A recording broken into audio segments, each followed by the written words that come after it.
Good morning, everyone. Before we begin the official remarks, I will read the cautionary note regarding forward-looking information. Certain information to be discussed during this call contains forward-looking statements within the meaning of applicable security laws, including, among others, statements concerning the company's objectives, the company's strategy to achieve those objectives, as well as statements with respect to management's beliefs, plans, estimates, and intentions, and similar statements concerning anticipated future events, results, circumstances, performance, or expectations that are not historical facts. Such forward-looking statements reflect management's current beliefs and are based on information currently available to management and is subject to a number of significant risks and uncertainties that could cause actual results to differ materially from those anticipated.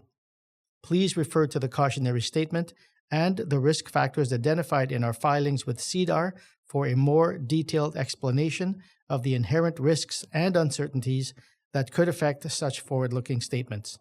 Following the presentation, we will conduct a Q&A session. I would now like to turn the conference call over to Simon Cairns, Chief Executive Officer. Thank you, Steve. Welcome, everyone, and thank you for joining us on today's third quarter 2025 earnings call. I'll start by reviewing the operational highlights for the quarter, then discuss how our strategic pivot towards an integrated, outcomes-based platform is meeting growing industry demand. After that, I'll turn the call over to our Chief Financial Officer, Elliot Muchnick, who will review the financial results in detail. Then we'll be happy to take your questions. Our third quarter results demonstrate that our strategic pivot towards an integrated, outcomes-based platform in exchange and self-service supported by managed services, is meeting growing industry demand. Revenue rose 5% year over year to $38.2 million, driven by exceptional 103% year over year growth in exchange service revenue. Exchange now represents 54% of our total sales at $20.5 million, more than doubling from the prior year period. This exceptional performance reflects strong execution by our commercial and technology teams in capturing publisher demand as they seek new value that traditional SSPs no longer provide. Self-service revenue was $8.3 million, representing 22% of total revenue. Now, the headline number appears flat compared to $8.4 million in the year-ago period, but that doesn't tell the full story. Our year-over-year comparison continues to be impacted by a single large client that paused spending in early 2025 due to their own restructuring. When you exclude the temporary impact, self-service sales were actually up 15% for the quarter and 34% year over year. That's the real trajectory of this line of business. Specifically, we onboarded 23 net new self-service clients during the quarter, reflecting our sales initiatives targeting higher spend clients and positioning us for long-term revenue growth. These aren't just any clients, they're the type of customers who align with where the market is heading and where our platform capabilities provide the most value. In uncertain markets like we've seen through 2025, Illumin is attracting new customers to its exchange service offering as publishers seek alternatives to older established SSPs. At the same time, more brands are shifting to self-service options with a goal of converting more of their ad spend to actual advertising rather than service fees. The market is clearly moving away from traditional DSPs and towards AI-powered, outcomes-based platforms with integrated retail media capabilities. This shift validates the strategic investments we've been making. To lead this transformation, we recently appointed Brian Garrigan as our Chief Revenue Officer. Brian brings proven ad tech leadership and a track record of driving scalable growth, most recently transforming Simplify into a category leader. We're excited to have Brian leading our global sales, account management, and client success efforts as we scale our platform.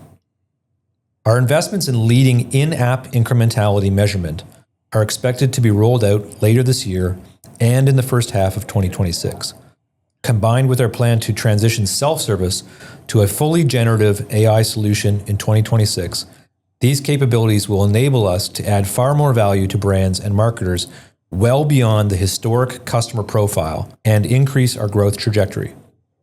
This isn't just about keeping up with the market. It's about positioning illumin to lead in an increasingly competitive landscape, particularly in incrementality measurement and AI-powered optimization.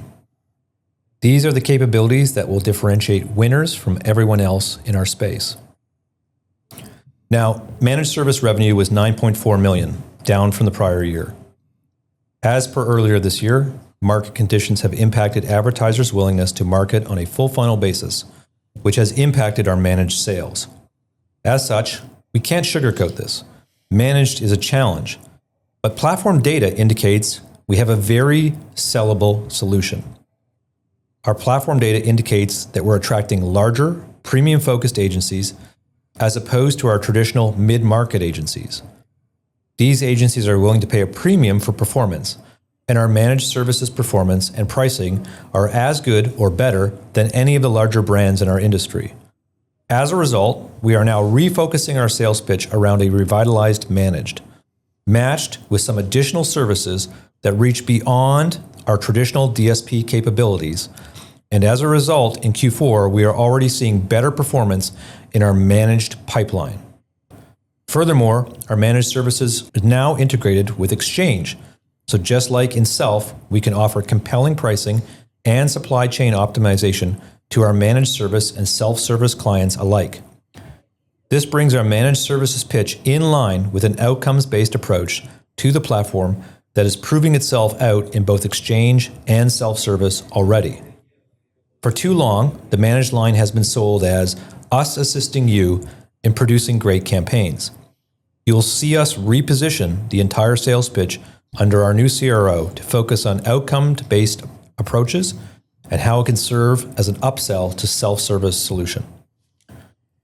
Regardless of our revitalized approach in managed, given the year-to-date challenges in like-for-like managed sales, we've taken decisive actions to streamline operations through cost containment and to accelerate our shift towards scalable technology-led revenue with a focus on improved cash flow generation and protecting our balance sheet. To be clear, we're not just cutting costs. We're fundamentally restructuring operations to drive profitability and realize platform leverage. Our generative self-service version not only removes friction in customer adoption and spending, but also creates new opportunities to realize that platform leverage. As we close 2025 and move into 2026, our priorities are crystal clear. First, continue scaling Exchange and self-service through platform innovation and sales execution.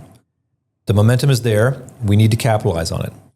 Secondly, continued investment in our product roadmap to differentiate ourselves in an increasingly competitive market, particularly in incrementality measurement and AI-powered optimization. These aren't nice to haves, they are must-haves for sustainable competitive advantages.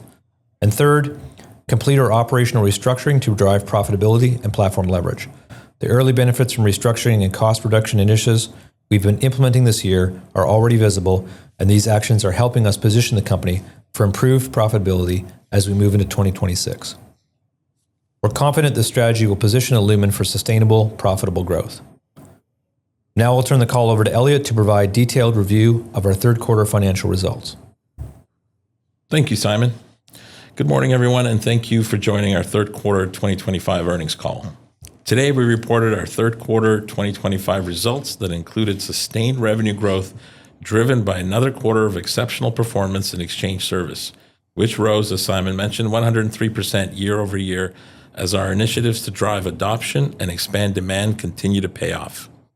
I will now provide additional details on our third quarter results. The third quarter revenue was $38.2 million, up 15.4% compared to the $33.1 million in the previous quarter, and 5.2% compared to the $36.3 million from Q3 of the prior year. Our year-over-year revenue growth continues to be driven mainly by strong performance in our Exchange service business and stable revenue in our self-service, partially offset by a decrease in managed service revenue. Our growth in Exchange service was driven by adding new customers in this area, as well as an increased volume of spend by our clients.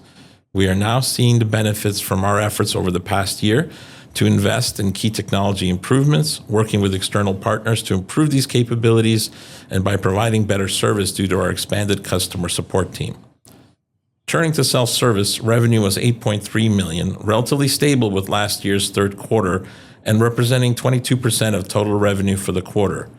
Year-over-year comparison in self-service continued to be impacted, as mentioned earlier, by a large client that reduced spending this year due to their own specific circumstances, including undergoing a business restructuring. Excluding the spend of that client from both comparative periods, self-service revenue grew by 15% over the same period in last year and 34% over the 9 months comparative. We onboarded 23 new self-service clients during the quarter, reflecting sales initiatives targeting higher spend clients. Our focus remains on targeting higher spend clients as we see further progress in raising customer adoption, conversion, and spend performance in this segment. In managed service, revenue here was $9.4 million for the third quarter compared to $17.8 million in Q3 2024. This year-over-year change was mainly due to larger economic uncertainty, which has been influencing some customer marketing spend, and we anticipate to continue this in the near term. To mitigate the effects, we're already taking measures to reallocate resources in order to drive improved sales in this service line as part of a larger series of initiatives. Gross profit or net revenue for the third quarter 2025 was $14.4 million, compared to $17.2 million in Q3 2024, reflecting increased media-related costs, which showed in the gross margin for the quarter as it was 38% compared to 47% for the same period in 2024. This year-over-year variance reflects a shift in our product mix, with a higher portion of revenue coming from service lines with lower margins, such as exchange service. We expect gross margin to return to a level more consistent with prior quarters in Q4 based on our current pipeline. Total operating expenses for the third quarter of 2025 were $17.5 million, compared to $18 million during the same period in 2024. The year-over-year decrease reflected lower technology expenses, general and administrative costs, and share-based compensation. This was partially offset by increased depreciation and amortization attributable to an increase in capitalized costs, IRAP funding received in the prior year period, and higher sales and marketing expenses, which were primarily related to the increased salaries and benefits, as well as commission and bonus costs associated with higher revenues for the quarter. Q3 2025 operating expenses as a percentage of revenue were 45.8% compared to 49.9% in Q3 2024. Third quarter adjusted EBITDA was $0.2 million compared to adjusted EBITDA of $1.9 million in the prior year period. Despite the higher revenues, the year-over-year decline was primarily attributed to lower gross margin as a result of product mix and higher sales and marketing expenses, partially offset by lower general and administrative expenses. Net loss for the third quarter of 2025 was $2.1 million, compared to a net loss of $1.1 million in Q3 2024.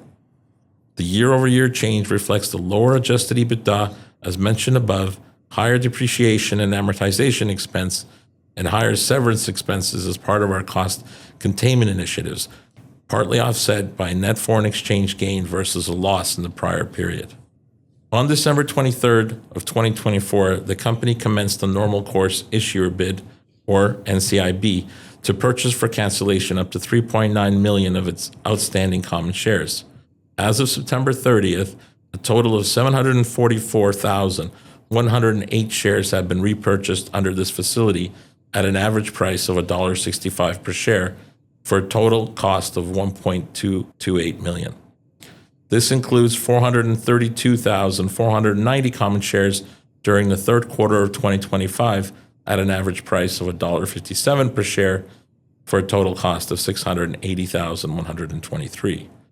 The normal course issuer bid remains open and can continue until December 22nd, 2025, or until we reach our targeted repurchase limit. Turning to some corporate information. On our balance sheet, we exited the quarter with $43.2 million in cash versus $48.3 million as of the end of the prior quarter. The quarter-over-quarter decrease was primarily attributable to investments in our platform, payments on leases, the repurchase of common shares, and negative cash flow from operations. The negative cash flow from operations is consistent with the seasonality of our business and industry, and typically reverses in the fourth quarter. We continue to maintain a strong balance sheet in order to support our growth and to support our flexibility to develop our strategy despite ongoing difficult market conditions. As of September 30th, 2025, the total number of outstanding common shares stood at 51,821,042, compared to 51,612,725 as of June 30th, 2025. The figure reflects the impact of shares issued through the exercise of vested equity instruments, offset by our share repurchases during the quarter. On a fully diluted basis, our shares outstanding are approximately 55.9 million, and our insider share ownership is at 25%. In conclusion, our third quarter results were fueled by strong performance in our exchange service business as a result of our targeted investments in this segment and stable performance in self-service revenue. As anticipated, operating expenses have started to decline as the majority of our growth investment designed to enhance our product platform, strengthen brand identity, increase client satisfaction, improve efficiencies, and drive sales are now behind us. In addition, we continue to implement various cost reduction and restructuring initiatives in order to better align ourselves with the current economic environment. These actions are designed to drive sales growth, enhance our competitive position, and to improve efficiencies throughout the organization. We remain confident in our long-term growth prospects as we continue to balance cost management with investments in key growth initiatives to drive revenue and improve profitability. And with that, I'll now turn the call back over to Simon for his closing remarks. Thank you, Elliot. Let me summarize what Q3 tells us about where we're headed. Our third quarter results demonstrate real progress in our strategic transformation. Exchange service more than doubled, proving that our platform approach resonates with publishers seeking alternatives to traditional SSPs. When adjusted for temporary exit of one client, self-service revenue was up 34% year over year and 15% for the quarter. That's the underlying health of this business. Yes, we are navigating headwinds in managed services, but we address this head-on through operational restructuring that already is showing benefits while accelerating our shift towards a scalable technology-led revenue. The market shift towards outcome-based platforms with AI-powered optimization and integrated retail media capabilities validates our strategic direction.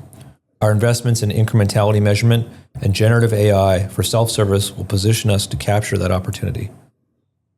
As we move into 2026, we're focusing on three things: scaling our high-growth services, differentiating through product innovation, and driving profitability through operational efficiency. These aren't just nice-to-have improvements. They are the foundation for sustainable, profitable growth. We appreciate your continued support and look forward to demonstrating continued progress on these priorities. Thank you all for joining us today. This concludes our formal remarks. We look forward to answering your questions. Gentlemen, your first question this morning comes from Aravinda Galappatthige at Canaccord Genuity. Aravinda, please proceed with your question when you are ready. Thank you. Just two questions from me. First of all, maybe for Simon, can you just talk a little bit more about the innovations that you're looking to bring in? I mean, maybe explain the features and how they're different from what you see in the industry, specifically on the AI automation side of things that could potentially attract more self-service revenue. And then secondly, I guess this is a quick question for Elliot. Can you just help us understand what the FX impact was? It looks like a lot of the exchange revenues are LATAM or Europe-based. Wanted to understand sort of the constant currency revenue trend was. And sorry, just a third quick one on the margins. How different are the exchange services margins from self-serve and managed? Just some general color on that. Thank you. Thanks, Aravinda. I can go first, just regarding your questions around product innovation going forward. So we've seen a material sort of shift in the DSP marketplace from the customer lens, moving away from inputs. In other words, help me spend my advertising dollars across a variety of channels towards really helping me understand what value I'm getting for my marketing dollars. In other words, a shift from inputs to outcomes. From our point of view, we have found a very solid pathway through this shift based on some of the extensive investment that the company has made over the last several years in its self-service product, in particular its Journey Canvas. So first and foremost, we have found a path to really layer in what the industry calls incrementality. This fundamentally is creating a link between advertising spend and new business growth. Most of the advertising industry is essentially approximation. Spend money over here and you will get incremental business over there. We have found a solid pathway to do this within the experience in a near real-time basis, as opposed to having to jump out to third-party applications or wait weeks at a time. I am very proud of the product team and what they're doing there to sort of start to roll this out, start to piece it together through Q3, Q4, and into early 2026. That is a solid shift in how the product has historically been positioned and the value prop that it historically offers. And we are seeing climbing interest as a result of that. That also widens up our applicable customer base to a wider array of, in particularly, direct brands. Brands are the ones that want to most solve this problem. So it does create a good link between revised brand marketing, revised product marketing, and revised product stance around shifting to an outcomes base. We found a pathway through, and this layers into generative AI quite quickly. We have a lovely drag and drop canvas that has been a great wow factor with customers the last several years. Imagine just being able to interact directly with that, either through voice, either through keyboard, have the machine do a lot of the setup, a lot of the refinement. You always have control, of course. And so we see a way to create a very intelligent and a very interactive, and most importantly, I think, an absolutely frictionless self-service campaign and orchestration and optimization, not just tool, but platform that gives us a data layer that's quite compelling, that gives us an experience layer that I think is unique and different, and certainly better than anything I've seen in the market right now. And I like the fact that from an investor's point of view, we leverage a lot of the investment we've already made in the product the last several years to deliver on what I think is the full promise of self. So hopefully that gives you some commentary. Was that okay with you, Ravinda? Do you want to move on to your second question? Yeah, it's good. Yeah, Okay. yeah. Just on the margin differentials, I Of was course. wondering if you can just sort of give us a sense of, and also the FX. Yeah. Yeah, Thank you. absolutely. Thank you for that question, and good morning. The exchange FX is really because we bill in the U.S. The transactions happens in USD, and in Q3, I believe the exchange rate with CAD, the U.S. buck strengthened against the Canadian from 136 to 139. So that's part of the overall FX gain that you saw in the books. From a margin perspective, the exchange represents a margin profile that's lower than our other two lines, and particularly managed and self. So it is generally in the low to mid 30% gross take position, but it also has additional SG&A expenses that follow with that business, and particularly the highly variable, so such as hosting, which we don't see in our other lines where we can get more scale. So it's a very solid, strong business for us, but it does represent a smaller proportion from a margin perspective, which is why you see the overall dip because of the proportion of exchange this quarter as a top line part. Does that answer your question? Yes, it does. Thank you. Thank you. Thank you very much for that. Our next question comes from Drew McReynolds at RBC Securities. Drew, please proceed with your question when you're ready.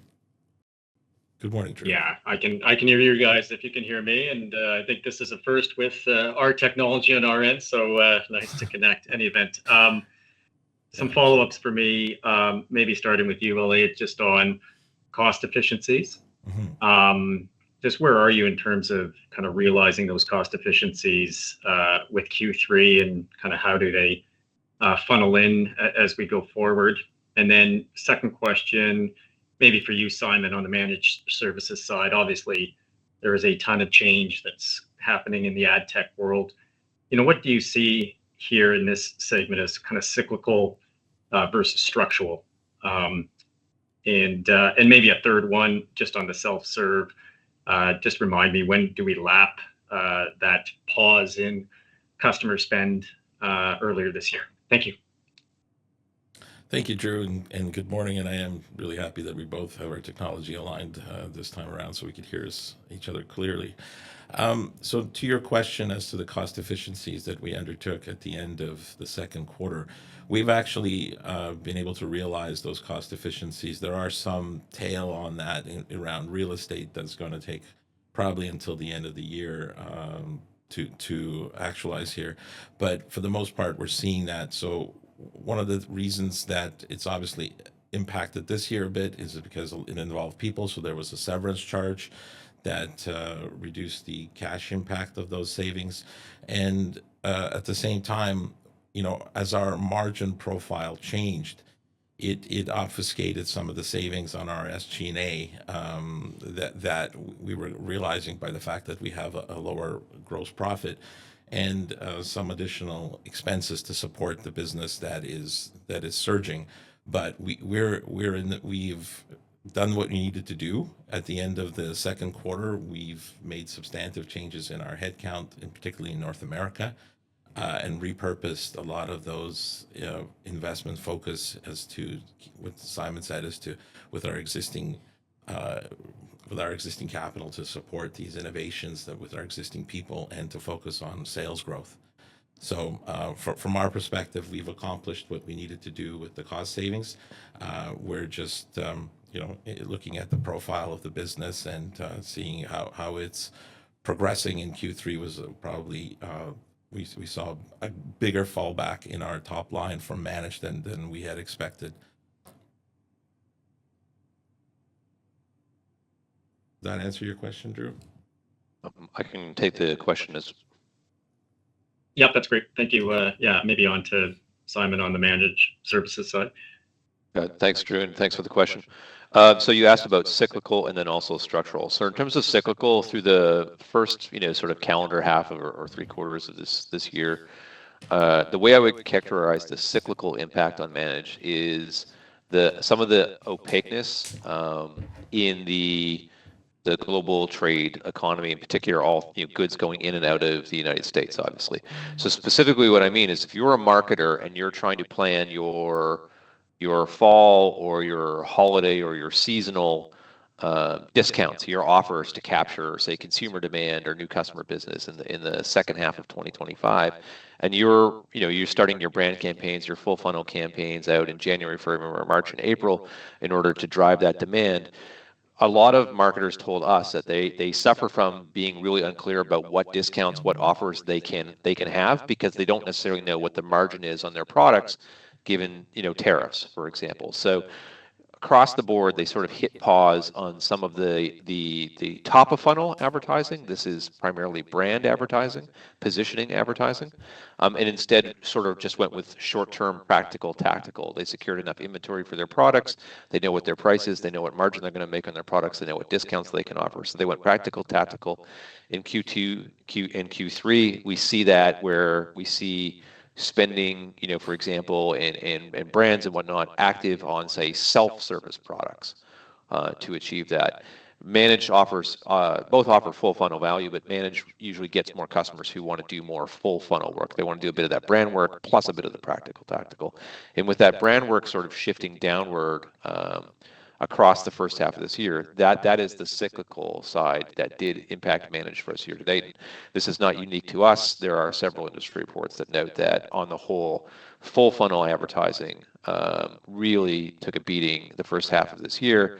Most people went practical, tactical on the bottom of the funnel. And again, you can use your self-service product for that at a cheaper rate. And so both agencies and brands have, because you can get as good or better results for a more competitive margin. It makes sense, and that's part of the reason why, on a like-for-like basis, we've seen year to date a 34% increase in sort of customers using self on a revenue basis.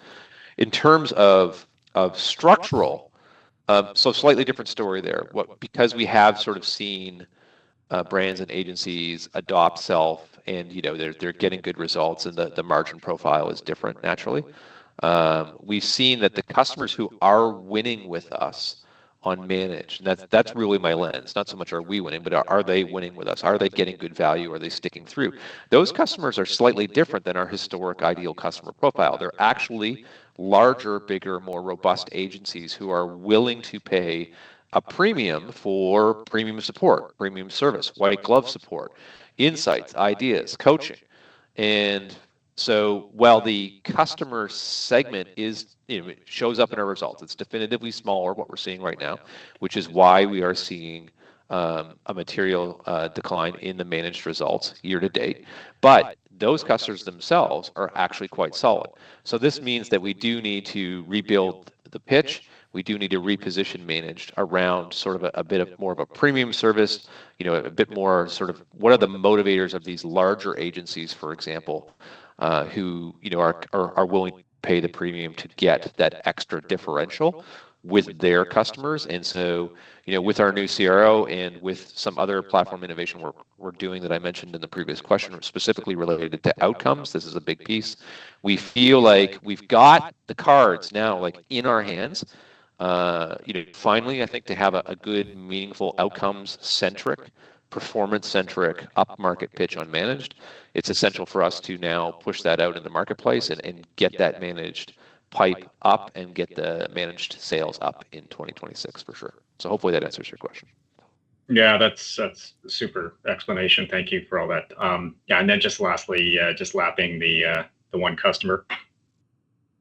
Oh, sorry. I think I could say Q1, but Elliot may want to correct me on that. No, that's absolutely right. They were this customer spend, while throughout the year, was particularly focused on the first half of the year and concentrated in the first quarter.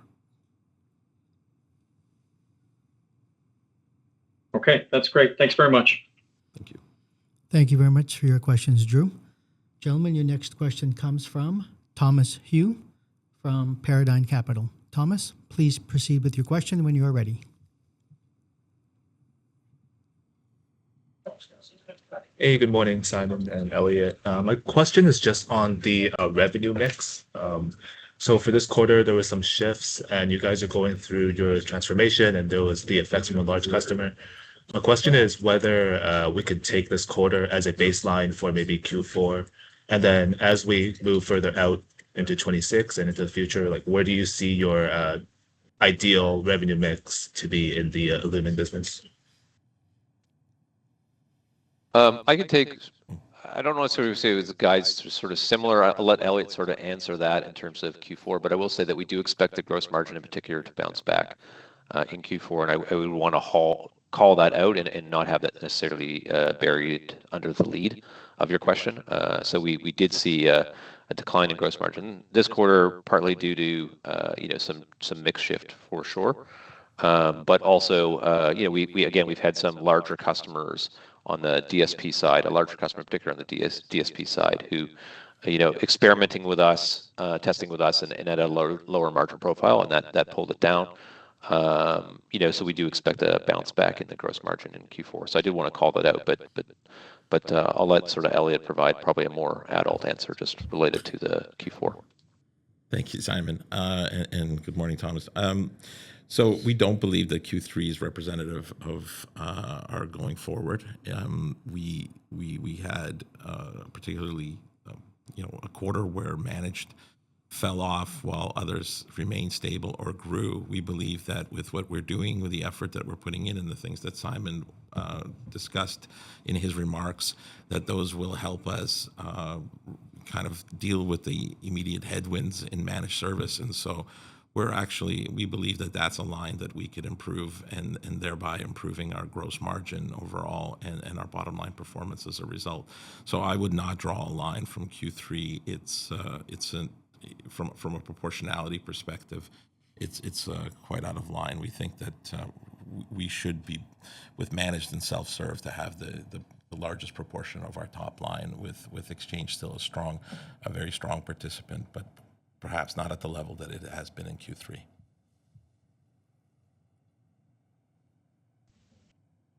Okay, thanks for that. And I guess my last question would be the focus on the ideal customers. I think you hinted on a couple of times that you're shifting towards larger agencies as well as brands.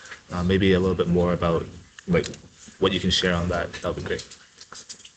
We historically have gone after customers of a certain sort of lower mid-market spend profile, sort of maximum six figures, and where we're seeing better customer, first and foremost, interest in us, and then secondly, spend performance, the willingness to migrate from managed to self or from self to managed, whether they are an agency or a brand. These spenders are in the seven-figure grouping. So, Trade Desk has a strong held position in the marketplace, and they're a key agency strategic partner.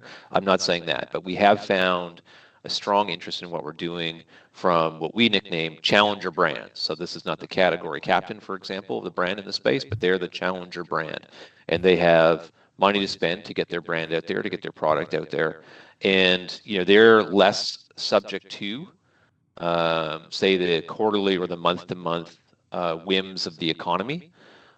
They are committed, perhaps on a 1, 2, 3 year trajectory to build up their brand or build up their product line.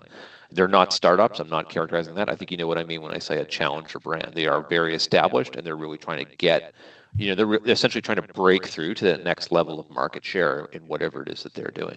That space is proving very interesting to us. It's a little underserved because it is a bit fluid, and at the same time, it has a diverse range of needs. This is a place where national brands with local need, for example, find a home. This is a place where they are hearing from illumin, they are seeking illumin, and we are starting to sort of see that customer mix.